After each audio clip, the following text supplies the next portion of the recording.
Salut à tous, bienvenue sur la DEF, la série de vidéos dans laquelle on traite de tous les sujets liés de près ou de loin à l'investissement. En tout cas, on vulgarise tous ces sujets. Aujourd'hui, un nouveau thème, le PER, le plan épargne retraite. C'est parti.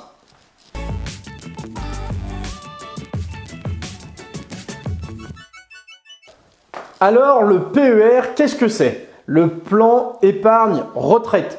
Tout est dans le nom. C'est un produit d'épargne qui va nous permettre de nous constituer une retraite complémentaire, aussi simplement. Donc dans les faits, comment ça se passe? C'est exactement comme une assurance vie. C'est une grande commode dans laquelle on peut mettre tout un tas de fonds, du fonds en euros, des unités de compte, donc actions, obligations, immobilier, des unités de compte structurées, donc des produits où on a certains niveaux de garantie en capital et en intérêt. Voilà, c'est un mix entre le fonds euro et les actions, les unités de compte. Donc ça, c'est pour la composition du PER. C'est exactement comme une assurance vie. Au niveau des versements, c'est plus ou moins pareil au niveau du ticket d'entrée et des versements mensuels. Par contre, il y a une différence essentielle, même deux en fait, entre le PER et l'assurance vie. Première grande différence, c'est que l'argent que je verse sur une assurance vie, je peux le récupérer quand je veux.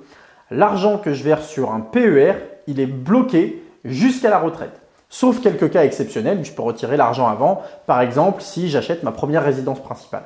Bon, il y a quelques cas exceptionnels. L'idée, c'est de pas tous vous les donner, mais la majeure partie du temps, c'est pour cette raison qu'on est amené à retirer l'argent qui est disponible sur un plan épargne retraite. C'est qu'on veut acheter une résidence principale, donc on a besoin d'un peu de liquidité pour financer l'apport, les travaux ou ce genre de choses. Donc ça, c'est la première différence, c'est le fait que ce soit bloqué jusqu'à l'âge légal de la retraite. La deuxième grande différence entre le PER et l'assurance vie, c'est que les versements que j'effectue sur mon PER, ils sont déductibles de mes revenus, donc ça constitue un avantage fiscal pour moi. Je m'explique. Je gagne aujourd'hui 30 000 euros, d'accord? Je verse 3 000 euros par an sur mon PER. En fait, ces 3 000 euros, ils vont venir en déduction de mes 30 000 et donc fiscalement, je serai imposé que sur 27 000, d'accord? Mais en sachant que la tranche entre 27 et 70 000 et des poussières, alors ça dépend à quel moment vous regardez cette vidéo, ça change tout le temps, mais en sachant que la partie entre 27 et 30 000, c'est une tranche à 30% d'imposition, ça veut dire purement et simplement que ces 3 000 euros que vous retirez de vos revenus, puisque vous les avez investis sur le PER, ils vous permettent d'économiser 30% d'impôt. Donc vous économisez 30% sur ces 3 000 euros investis. Concrètement, ça veut simplement dire que si vous aviez, je sais pas moi, 2500 euros d'impôts à payer, en réalité, vous allez payer 2500 moins 900 euros, les 30% des 3000 euros que vous avez versés sur le PER. Donc c'est très intéressant parce que ça veut dire que les 900 euros que vous auriez dû donner au fisc vous permettent d'investir sur un plan retraite et c'est de l'argent qui vous reviendra plus tard en fait. Donc ça, c'est très intéressant cette réduction fiscale, cette déduction fiscale, pardon, parce que c'est pas tout à fait la même chose, cette déduction d'impôt qui intervient en fonction des montants que vous avez investis sur votre PER. Alors il faut savoir simplement une chose, c'est qu'il y a un plafond, on ne peut pas verser tout ce qu'on veut. Enfin techniquement, on peut verser tout ce qu'on veut sur le PER, sur le PER, sur le plan épargne retraite, appelez-le comme vous voulez. C'est juste qu'on ne peut pas déduire 100% de ce qu'on a versé. Je m'explique. Si votre revenu N-1, donc l'année dernière, était inférieur au plafond annuel de la sécurité sociale, qui change tous les ans, mais grosso modo aujourd'hui c'est autour de 41 000 euros. Si vous avez gagné donc moins de 41 000 euros, vous pouvez déduire jusqu'à 10% de ce plafond.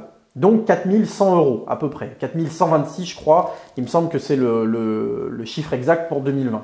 Je ne les apprends pas par cœur vu que ça change tous les ans, je vais sur mon appli et puis je m'actualise au fur et à mesure. Bref, donc vous gagnez moins de 41 000 euros par an, vous pouvez investir ce que vous voulez sur votre PER, mais vous aurez une déduction que sur 4 100 euros, les 10% du plafond annuel de sécurité sociale.